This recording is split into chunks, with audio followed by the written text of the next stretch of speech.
Welcome to the channel, guys. Today we got a good video for y'all. Today we'll be doing a service video. For the first part of this video, we'll be doing an oil change. First step of an oil change, we're gonna warm up the car to get the oil flowing better. Normally people say that you have to get the car up to optimal temperature, which will be right at that mark just before your dot. Make sure you have a better version, just before that actual indicator light, but not really necessary. Idling your car for about 2 minutes to 3 minutes should be just about enough. So right, the two main things that you need for an oil change, you're going to need your oil as well as your oil filter. I also advise buying a new sump bolt and washer as well, but in this case here I just serviced the car about 3 months ago. I don't really need to change the bolt. Make sure to use the Shell Helix XX3 20W50 because this oil here tends to be the best for a Golf Mark 1. I've used the engine as well. It tends to burn a lot. Right, the first step to changing your oil, you will have to remove your actual sump nut, which is the nut you see right there. That's your sump nut. So remove that and make sure you have a container, preferably more than 5 liters, to actually catch the oil. Quick tip, using buckets like these will help you catch the oil as well as be able to see what's in the oil.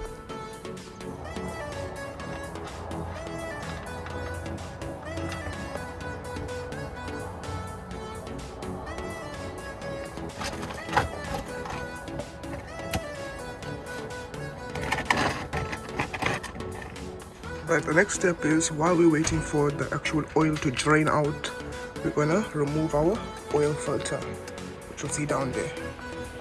We'll remove the oil filter and then replace it as well. As today we'll be doing something a little bit different. We're gonna try out this tool as well. This is a oil filter wrench. So we're gonna try this out.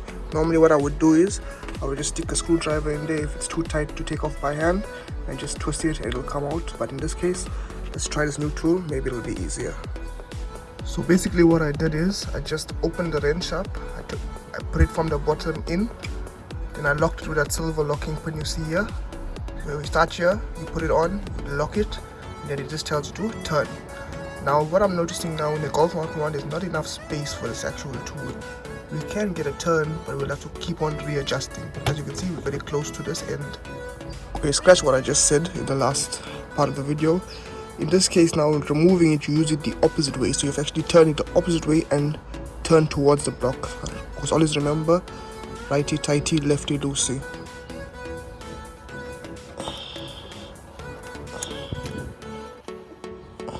Once you got it till there, you can continue with your hand because you already just broke the seal.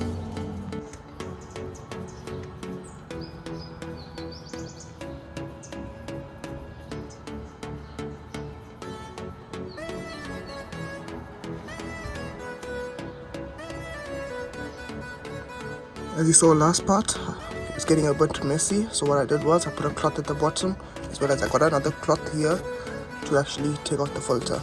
Let me remove the filter and I'll get back to you all.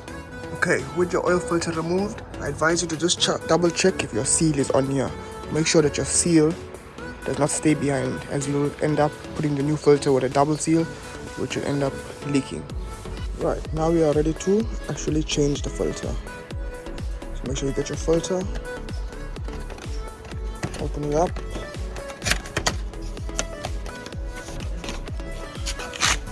Take them out. Make sure you got your seal is there. Make sure you got the right filter. Alright, remember this oil here that we took out? We're going to use that to apply to your actual seal around your oil filter. So you'll have it just like that, just a little bit around the actual seal. And now you're ready to put your filter in your housing. Another tip is that you can actually fill fresh oil into the filter to prime it. That's actually the correct way of doing it. But now, if you are a beginner, you don't really want to faff around with that. So what you'll do is you'll actually just put it directly into the car. Make sure that you double check if your seal is not there, like that. just to have a better look to make sure that your black seal is not left behind. Okay, so the oil filter is now fitted and hand tightened. So hand tightening is actually good enough for the oil filter. You do not need to actually use that tool that we used previously to tighten it, but I do like to just go back and just nip it a little bit more just to make sure that it's properly seated and sealed. So once that you got your oil filter in and nipped tight, we go and put back the sump nut and then get ready to start filling our oil.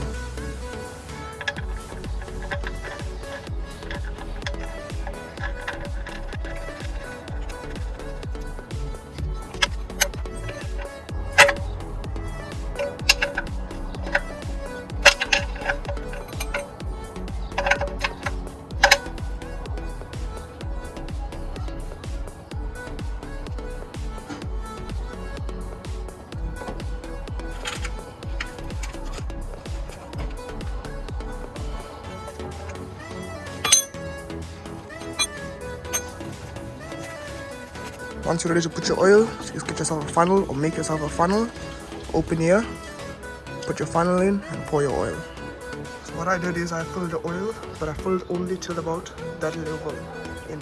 The reason I did this is because when we start the vehicle, we still need to circulate the oil and actually find what our actual level is. So that's the reason why we stop a bit early, because we know that the Golf does not take an entire 5 liters of oil. Okay, a big piece of advice is before you actually start the car, now we're at the point where we put our first amount of oil, we're ready to start the car, let it idle, let it circulate, and then put off the car as well.